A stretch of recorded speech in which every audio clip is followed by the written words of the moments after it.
Bismillahirrahmanirrahim. Assalamualaikum warahmatullahi wabarakatuh. Nama saya Nur Azira binti Misbah daripada kelas PDP PAI 1. Saya akan menyambung pembentangan daripada sahabat saya, Nurul Syazwani. Seterusnya adalah fasa penurunan Al-Quran. Fasa penurunan Al-Quran terdapat dua pendapat, iaitu pendapat yang pertama adalah penurunan Al-Quran dari langit dunia ke Baitul Izzah adalah pada malam Lailatul Qadar secara sekaligus. Sewaktu itu Al-Quran dia diturunkan daripada langit dunia ke Baitul Izzah adalah secara sekaligus. Pada malam apa? Pada malam Lailatul Qadar. Kemudian ia diturunkan Al-Quran kepada Nabi Muhammad SAW selama 20 tahun, 23 tahun, 25 tahun mengikut kepada perkiraan para ulama. Itu adalah pendapat yang pertama. Dia diturunkan selama 20 tahun ataupun 23 tahun ataupun 25 tahun. Itu adalah mengikut perkiraan para ulama.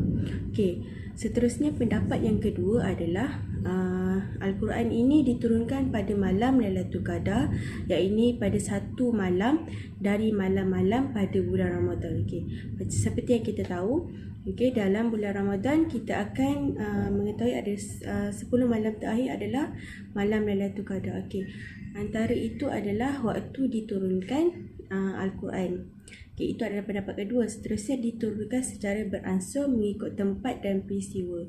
Pendapat kedua mengatakan Al-Quran diturunkan mengikut tempat dan peristiwa dan secara beransur-ansur.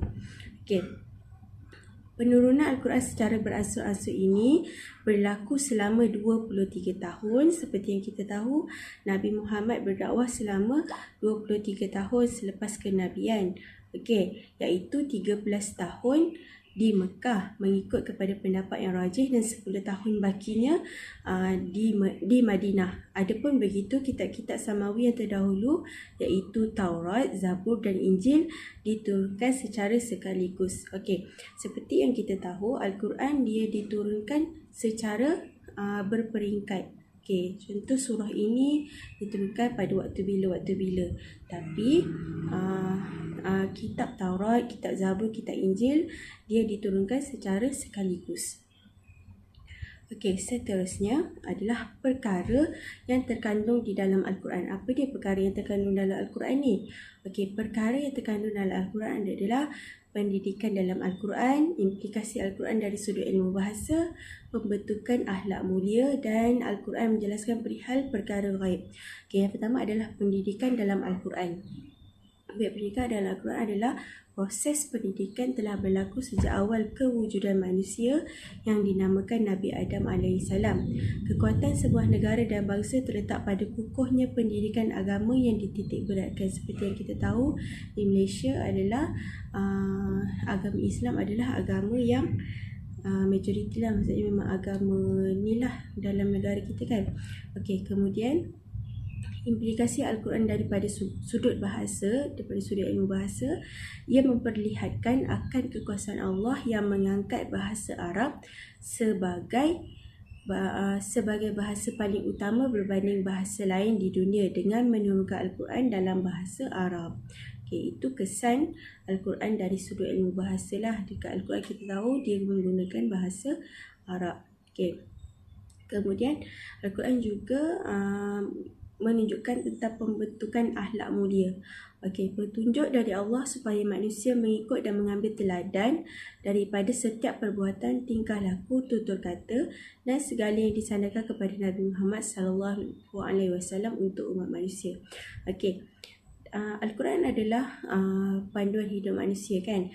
Ia adalah sebagai rujukan untuk umat manusia supaya kita sentiasa membina, membentuk akhlak yang baik, akhlak yang mulia. Itu adalah perkara yang terkandung dalam Al-Quran. Seterusnya, Al-Quran menjelaskan perihal perkara ghaib yang tidak dapat difahami atau dirasai oleh panca indera dan akal. Kita sebagai manusia, tidak semua boleh tahu apa yang yang Allah jadikan yang dalam perkara-perkara gaib lah. Kita sebagai manusia kita tak tahu, yang tak dapat dirasai oleh panca indera dan akal. Tetapi di dalam Al-Quran ia menjelaskan tentang perkara-perkara gaib yang orang akan rasa, manusia akan rasa itu mustahil, tetapi ia ada.